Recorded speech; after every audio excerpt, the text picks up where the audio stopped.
नमस्कार, रात के 9 बज गए हैं। वक्त हो गया है लाख टके की बात का। आपके साथ में हूं नलिनी पांडे। नमस्कार, मैं हूं आपके साथ अमित गर्ग शुक्ला। लाख टके की बात में आपको दिखाएंगे पश्चिम की परीक्षा, सबको जीत की इच्छा। लेकिन कल वोटिंग के बाद पता चलेगा कि जीत की हवा किस ओर बह रही है। इसके साथ ही बात करेंगे 24 का विजय पथ रैलियों का अर्धशतक, जिसमें आपको हम दिखाएंगे कि कैसे सीएम योगी ने महज 19 दिन में चुनाव प्रचार के बड़े बड़े नेताओं को पीछे छोड़ दिया। साथ ही बात होगी मोदी का चक्रव्यूह भेद पाएगा विपक्ष, क्योंकि पहले चरण की वोटिंग के वक्त पीएम मोदी दूसरे चरण का चुनाव प्रचार करते हुए नजर आए। साथ ही आपको दिखाएंगे 3 सीटों पर रण, टिकट पर टेंशन, जिसमें आपको दिखाएंगे कि कैसे अमेठी, कन्नौज और कैसरगंज सीट पर माहौल काफी गर्म हो चुका है। और आखिर में दिखाएंगे जनसंख्या का सवाल, कानून बनेगा ढाल। लेकिन सबसे पहले नजर आज की हेडलाइंस पर। उत्तर प्रदेश की 8 सीटों पर कल मतदान होना है, जिसकी पूरी तैयारियां हो चुकी हैं। लेकिन सियासी दलों को चुनावी आगाज से ज्यादा अंजाम की चिंता है, क्योंकि पहले चरण में ही राजनीतिक घरानों का दमखम परखा जाएगा। और बात 8 सीटों के समीकरण की अगर करें तो 2019 में इन 8 में से 4 सीटों पर बीजेपी को ही जीत मिली थी। वहीं 2019 में बीएसपी को 3 और समाजवादी पार्टी को 1 सीट पर जीत मिली थी। हालांकि इस बार जयंत चौधरी बीजेपी के साथ हैं, जिससे जाटलैंड में माहौल तेजी से बदला है। और वहीं इस चुनाव में संजीव बालियान के लिए खास जो साख का सवाल है वो खड़ा हो गया है। तो पीलीभीत से बीजेपी प्रत्याशी जितिन प्रसाद के लिए भी बहुत बड़ा चैलेंज है। उधर कैराना में समाजवादी पार्टी ने इकरा हसन पर दांव खेला है, तो सहारनपुर में कांग्रेस से इमरान मसूद चुनावी ताल ठोक गए। इसी पर दिखाते हैं आपको एक रिपोर्ट।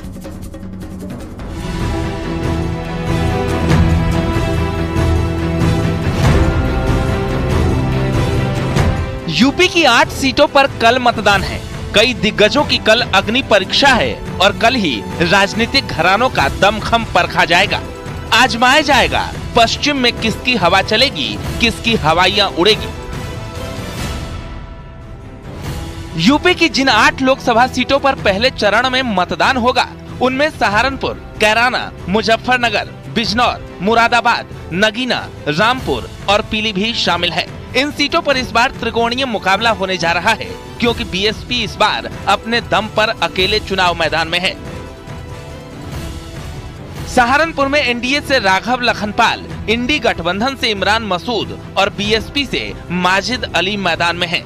कैराना में एनडीए से प्रदीप चौधरी, इंडी गठबंधन से इकरा हसन और बीएसपी ने श्रीपाल सिंह को उम्मीदवार बनाया है। मुजफ्फरनगर में एनडीए से संजीव बालियान, इंडी गठबंधन से हरेंद्र मलिक और बीएसपी से धारा सिंह प्रजापति में मुकाबला है। बिजनौर में एनडीए से चंदन चौहान, इंडिया गठबंधन से दीपक सैनी और बीएसपी से विजेंद्र सिंह मैदान में हैं। नगीना में एनडीए से ओम कुमार, इंडी गठबंधन से मनोज कुमार और बीएसपी से सुरेंद्र पाल सिंह हैं। मुरादाबाद में एनडीए से सर्वेश सिंह, इंडी गठबंधन से रुचिवीरा और बीएसपी से इरफान सैफी में मुकाबला है। तो वहीं रामपुर में एनडीए से घनश्याम लोधी, इंडी गठबंधन से मुहिबुल्ला नदवी और बीएसपी से जीशान खां मैदान में हैं। और पीलीभीत में एनडीए से जितिन प्रसाद, इंडी गठबंधन से भगवत शरण गंगवार और बीएसपी से अनीस अहमद मैदान में हैं। बीजेपी को उम्मीद है कि 2019 के मुकाबले 2024 में प्रदर्शन बेहतर होने जा रहा है, क्योंकि पश्चिम उत्तर प्रदेश में ताकत रखने वाली जयंत चौधरी की पार्टी आरएलडी से गठबंधन के बाद जाट वोटर्स में कोई भी विभाजन अब नहीं होने जा रहा है। इस गठबंधन ने अखिलेश की पार्टी के लिए पश्चिम यूपी में बहुत बड़ी चुनौती खड़ी कर दी है। तो वहीं समाजवादी पार्टी को उम्मीद है कि मुस्लिम वोट एकजुट होकर एक मुश्त साइकिल को चुनेगा। अगर पश्चिमी यूपी का जातिगत समीकरण समझें तो मुस्लिम करीब 32% है, दलित करीब 26% और जाट 17% के करीब हैं। यूपी की जिन 8 लोकसभा सीटों पर पहले चरण में मतदान हो रहा है, उन सभी सीटों पर मुस्लिम मतदाता काफी अच्छी तादाद में है और माना जाता है कि मुस्लिम वोटर्स का रुख इन सभी सीटों पर विजेता तय करते हैं। हालांकि जिस तरह पहले चरण के चुनाव से पहले राम मंदिर का मुद्दा उठा, ऐसे में हिंदू वोट बैंक को एकजुट करने के लिए राम मंदिर अहम फैक्टर साबित हो सकता है। प्रधानमंत्री जी को लोगों ने 10 साल में जो समझा है, देखा है, देश को बदलते देखा। पश्चिमी उत्तर प्रदेश जो दंगे के लिए जाना जाता था, पूज्य महाराज जी ने जिस तरह से उत्तर प्रदेश को संभाला है, विकास के साथ माफियाओं से मुक्त कराया है, दबंगों से, दंगाइयों से मुक्त कराया है, उसको देख के पश्चिमी उत्तर प्रदेश में मुसलमान भी आकर्षित हैं इस वक्त, जो मैं आपको अभी लेटेस्ट जानकारी दे रहा हूँ। पिछले लोकसभा चुनाव में पहले चरण की 8 सीटों में से 4 बीजेपी, 3 बीएसपी और 1 सपा ने जीती थी। ऐसे में पहले चरण में चुनाव प्रचार के आखिरी दिन सभी राजनीतिक दलों ने अपने प्रत्याशियों के लिए जन समर्थन जुटाने में पूरी ताकत झोंकी, क्योंकि 19 अप्रैल यानी कल 24 के संग्राम का पहला इम्तिहान है। Bureau report, news 18।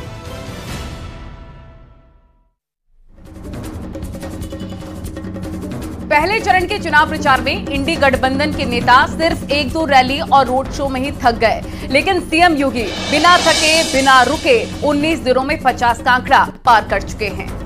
सीएम योगी ने 400 पार के लिए 80 को आधार बनाते हुए रैलियों की हाफ सेंचुरी लगा दी और दूसरे चरण के लिए वो भी चुनाव प्रचार में अभी से ही जुट गए। 50 का आंकड़ा पार करने के लिए सीएम योगी एक दिन में 3-3 रैली और जनसभा कर रहे थे। अब तक 5 राज्यों में सीएम योगी चुनावी हुंकार भर चुके हैं। 19 दिन में 50 जगहों पर सीएम योगी की रैली हो चुकी है। यूपी में पहले चरण की सभी 8 सीटों पर जनसभा कर चुके हैं और अब दूसरे चरण के लिए भी आज से सीएम योगी की रैली शुरू हो चुकी है। तो नॉन स्टॉप जारी रहेगी। इसी पर आपको एक रिपोर्ट मिलेगी।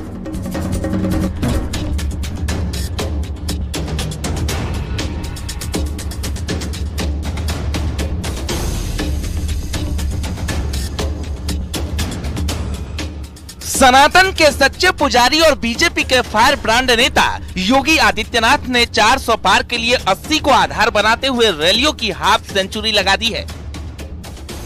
सीएम योगी पहले, दूसरे और तीसरे चरण के साथ ही महज 19 दिन के भीतर ही 5 राज्यों में कमल खिलाने के लिए ताबड़तोड़ रैली कर चुके हैं। 27 मार्च से 16 अप्रैल तक सीएम योगी चुनावी पिच पर कुल 50 कार्यक्रम कर चुके हैं। इनमें रैली, जनसभा, रोड शो, प्रबुद्ध सम्मेलन शामिल हैं। अब की बार 400 पार के लिए प्रधानमंत्री नरेंद्र मोदी के सारथी के रूप में योगी आदित्यनाथ निरंतर रैली, रोड शो, जनसभा, प्रबुद्ध सम्मेलन कर रहे हैं। एक दिन में योगी की 3-3 रैली, रोड शो हो चुके हैं। यूपी में पहले चरण की सभी सीटों पर जनसभा कर चुके हैं। योगी अब तक 5 राज्यों में हुंकार भर चुके हैं। 19 दिन में ही 50 जगहों पर सीएम योगी की रैली हो चुकी है। यह आंकड़ा पहले चरण से पहले का है। अभी तो लंबी लड़ाई बाकी है। लोकसभा चुनाव के चुनावी प्रचार अभियान में जुटे मुख्यमंत्री योगी आदित्यनाथ ने सिर्फ उत्तर प्रदेश ही नहीं बल्कि देश के दूसरे राज्यों में 19 दिनों के भीतर अपनी जनसभाओं की हाफ सेंचुरी लगा दी है। यानी कि मुख्यमंत्री योगी आदित्यनाथ ने 19 दिनों के भीतर ताबड़तोड़ 50 जगहों पर जनसभाएं की हैं। योगी आदित्यनाथ उत्तर प्रदेश का बखूबी दायित्व संभालने के साथ गोरक्ष पीठाधीश्वर की भूमिका का भी निर्वहन करते हैं। नवरात्रि में उपवास के बावजूद उन्होंने पार्टी कार्यकर्ता के रूप में कई सीटों पर रैलियां की। बिना थके वो निरंतर प्रत्याशियों का हाथ थामे हैं और यूपी में पहले चरण के लिए प्रचार खत्म होने के दूसरे दिन दूसरे चरण के प्रचार में जुट गए हैं। अंतर स्पष्ट है, फर्क साफ है। वे दंगा कराते थे, हमने कहा भी नहीं। सामान्य प्रदेशवासियों के लिए अयोध्या में रामलला होंगे और माफिया और अपराधी के लिए राम नाम सत्य है की यात्रा के रास्ते भी खुले होंगे। बहनों और भाइयों, वे दंगा करा करके प्रदेश को अस्त व्यस्त करते थे। हम लोगों ने कहा नहीं भाई, दंगा पॉलिसी नहीं चलेगी। पाकिस्तान के पास संख्या कम गई लेकिन क्षेत्रफल ज्यादा गया। और बहनों और भाइयों, भारत 80 करोड़ लोगों को 4 वर्ष से फ्री में राशन दे रहा है, अगले 5 वर्ष तक जारी रहेगा।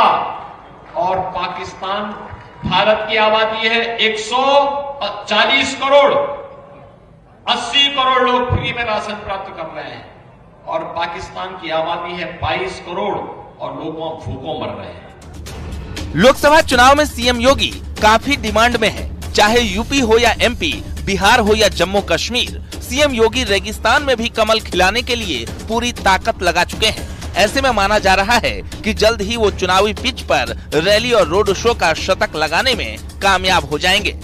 Bureau report, news 18।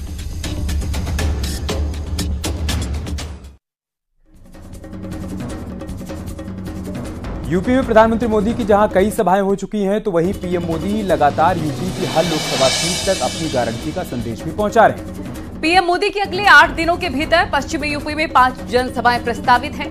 यही नहीं, प्रधानमंत्री नरेंद्र मोदी उत्तर प्रदेश में 2 दर्जन से ज्यादा जनसभाएं करते नजर आएंगे। 19 अप्रैल यानी कि कल अमरोहा के गजरौला में पीएम मोदी की चुनावी रैली प्रस्तावित है। 22 अप्रैल को हाथरस और अलीगढ़ में भी पीएम मोदी जनसभा को संबोधित करेंगे। 25 अप्रैल को फतेहपुर सीकरी में प्रधानमंत्री मोदी संयुक्त जनसभा करेंगे और 25 अप्रैल को ही बदायूं, आंवला और शाहजहांपुर में पीएम मोदी की रैली होगी। इसके बाद 26 अप्रैल को बरेली में रैली और रोड शो भी प्रस्तावित है। यानी प्रधानमंत्री मोदी यूपी में उस चक्रव्यूह की रचना करने जा रहे हैं जिसे भेद पाना विपक्ष के लिए चुनौती से कम है। इसी पर आपको दिखाते हैं एक रिपोर्ट। भारतीय जनता पार्टी लोकसभा चुनाव के चुनावी अभियानों में जिस तरीके से मोदी की गारंटी का अभियान चला रही है, वहीं दूसरी तरफ प्रधानमंत्री नरेंद्र मोदी उत्तर प्रदेश में ताबड़तोड़ जनसभाएं कर रहे हैं। प्रधानमंत्री नरेंद्र मोदी की पिछले अगर महीनों में देखा जाए तो 1 दर्जन से ज़्यादा जनसभाएं हो चुकी हैं। अब प्रधानमंत्री नरेंद्र मोदी उत्तर प्रदेश में अगले 8 दिनों के भीतर 5 जिलों में जनसभाएं करेंगे। इनमें बरेली, बदायूं, आगरा और अमरोहा शामिल है।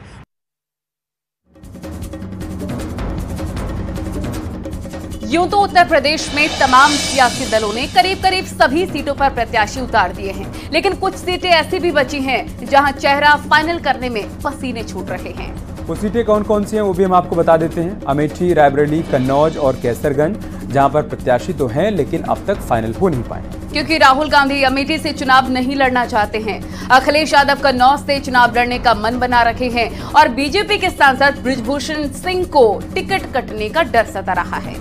यही वजह है कि यूपी के इन 3-4 सीटों पर अभी तक मंथन किया जा रहा है और अब भी मंथन का सिलसिला जारी है। इसी पर आपको रिपोर्ट भी दिखाएं।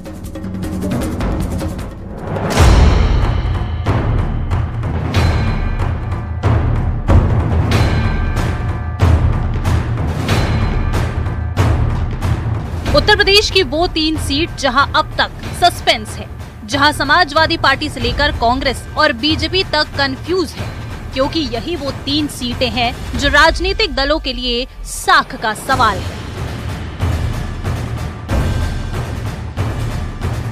दरअसल अखिलेश यादव ने अपने परिवार के नाम तमाम परंपरागत सीटें कर दी, लेकिन अब तक खुद चुनाव लड़ने पर चुप्पी साधे बैठे हैं और एक सीट रिजर्व में रखे हैं जिस पर खुद की दावेदारी है।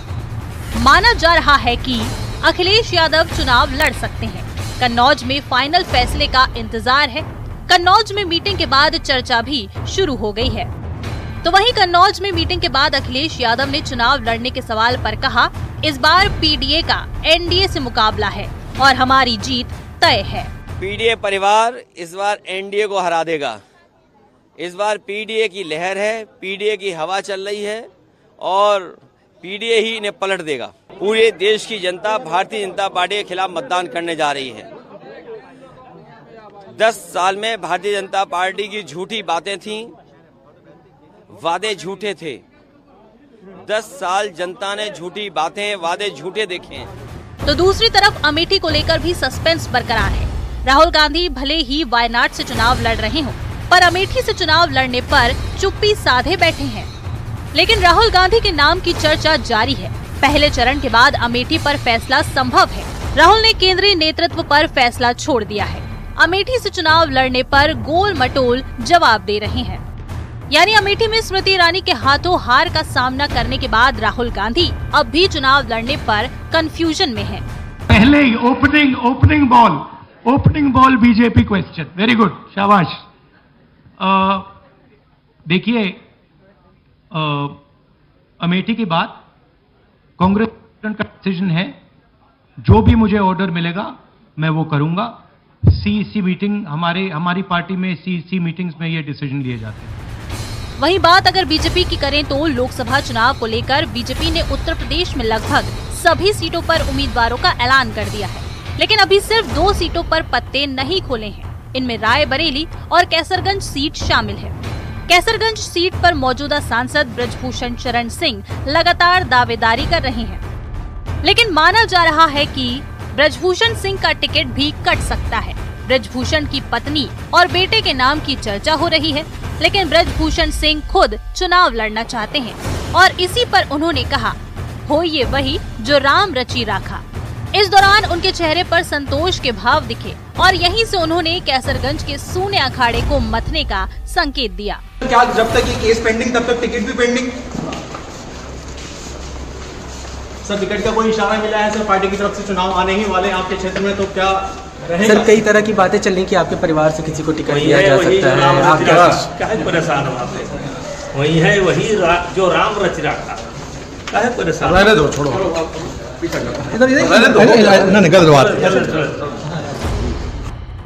यानी सिर्फ समाजवादी पार्टी और कांग्रेस ही नहीं बल्कि 2 सीटों पर बीजेपी भी मंथन कर रही है। लेकिन सबसे जरूरी बात ये है कि आखिर इन तीनों सीटों पर प्रत्याशियों के नाम का ऐलान कब होगा। तमाम सियासी दल आखिरी बची कुची सीटों पर पत्ते कब खोलेंगे या फिर सबको मौके का इंतजार है, क्योंकि हर ओर तकरार है। Bureau report, news 18।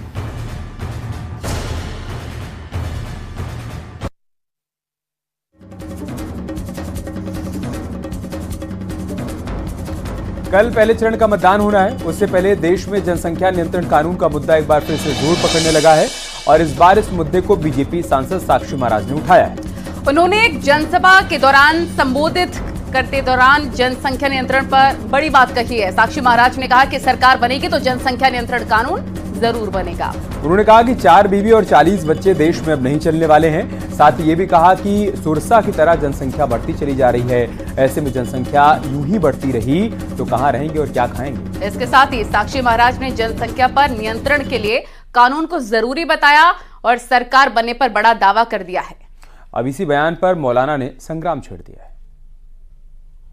एक काम है जनसंख्या नियंत्रण कानून, इस देश में जनसंख्या नियंत्रण कानून। हम दो हमारा एक, जो भी कानून बनेगा ये बनेगा। 4 बीवी 40 बच्चे देश में नहीं चलेंगे। सोसा की तरह बढ़ाकर चली जा रही है जनसंख्या, जमीन कम होती चली और जनसंख्या बढ़ती चली जा रही है। कहाँ रहेंगे, क्या खाएंगे, कहाँ पैदा करेंगे? इसलिए जनसंख्या नियंत्रण कानून बनना राष्ट्र में बहुत आवश्यक है और मुझे लगता है आने वाले वर्षों में इस काम को माननीय मोदी के नेतृत्व में। साक्षी महाराज साहब इख्तदार के नशे में इतना चूर हैं और इतना गुरूर और घमंड में हैं कि वो पूरे मुसलमानों को कटघरे में खड़ा करना चाहते हैं और उनको बदनाम करने में लगे हुए हैं। मैं उनको चैलेंज करता हूं कि भारत में एक मुसलमान का नाम बता दें जिसकी 4 बीवियां हैं और उसके 40 बच्चे हैं।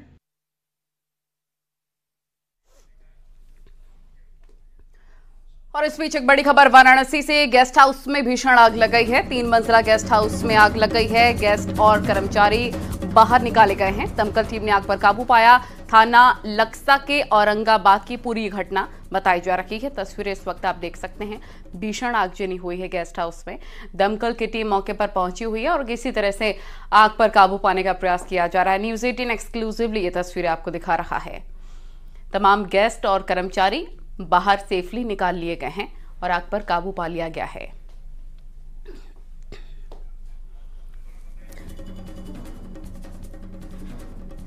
वाराणसी से ये तस्वीरें आप देख रहे हैं और इस तस्वीर को देखकर ही आप अंदाजा लगा सकते हैं कितनी भीषण ये आगजनी हुई होगी।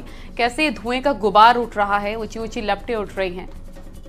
हालांकि राहत वाली खबर यह है कि किसी तरह से जनहानि की कोई खबर नहीं है अब तक।